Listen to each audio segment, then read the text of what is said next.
Hello guys, so today I'm going to be going over Lewis structures.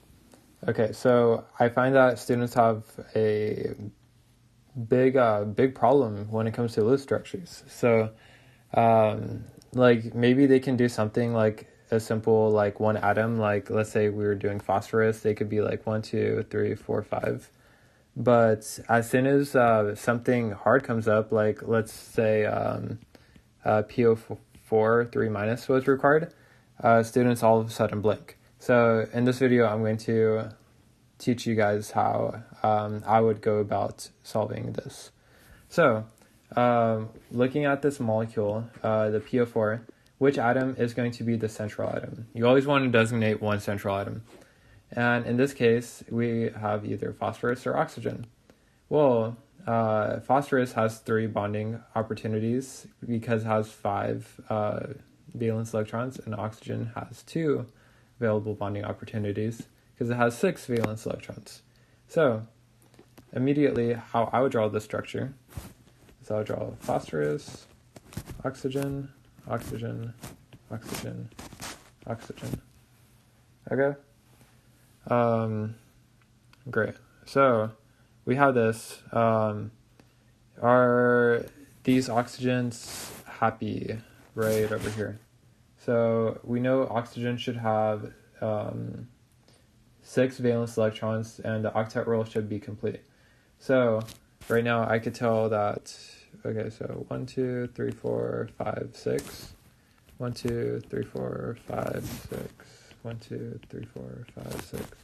1, 2, 3, 4, 5, 6.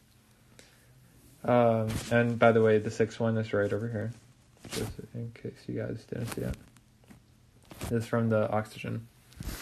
Okay, so all of these have 7 valence electrons. So what I would do is, one way that we can do this to make an oxygen happy is to either put a double bond, so that requires moving this electron right here.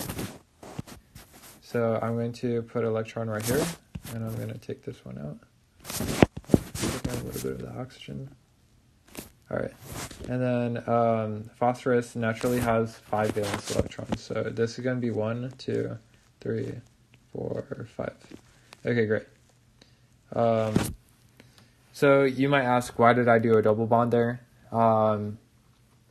You naturally want to resort to double bonds first before you add formal charges, but we'll go into formal charges. Okay, so phosphorus, it doesn't have to have the octet rule. It can have an expanded octet rule.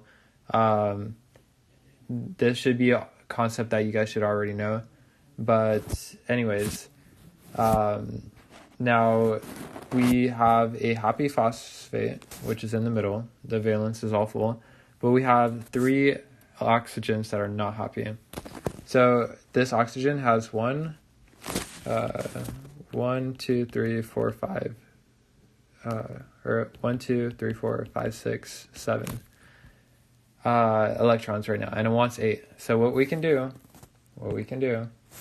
I'll just write in a different color, is we'll put an extra electron right here, and we'll call this a minus charge. All right, we'll put another electron right here, call this a minus charge, and then finally put another electron here, and call this a minus charge. So this is how you draw PO4 3 minus, and like, does it agree with this formula? You see this 3 minus sign right here? Well, minus, minus, minus. This is an okay way to write it. And also, if this were on a test, you should also include these brackets right here. These brackets. And you should put a 3 minus sign. This represents that as a polyatomic ion. Okay. Now we'll do a different example. We will do, let's do CO2. CO2. So what's going to be the central atom? So if you guys guessed it right, it's going to be carbon. So carbon's going to be in the middle. And why is it the central atom? Because it can bond in 4 places. So central atom means it's in the middle, so the oxygens are going to be right there. they have to be attached at least once. Okay. Now we have 1, 2, 3, 4, 5, and then 6 right here. Then same on this oxygen. So this oxygen is not happy yet, and then this oxygen is not happy yet. And the carbon is not happy either.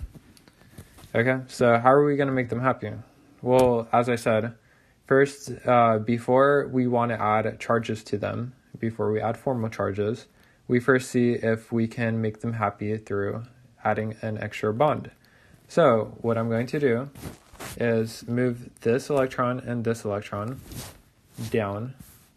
So I'm going to erase them. So, all right. And then I'm going to just put them right over here so it's like more easy to see. And I'm just going to bond them. Okay. So there's a double bond. And I'm going to do the same exact thing on the other side. So this electron and this electron, I'm going to move them closer.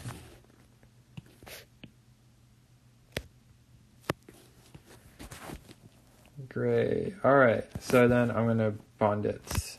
All right. Now let's see if this molecule is happy. So this carbon is the octet roll completed. So let's see. 2, 4, 6, 8. Yes, it is. What about for this oxygen? 2, 4, 6, 8. As well as this oxygen. And what type of molecular geometry would this be? This would be linear, as you can see, as there are 2 groups. There's 1 group and then 2 groups. So this would be a linear geometry as well.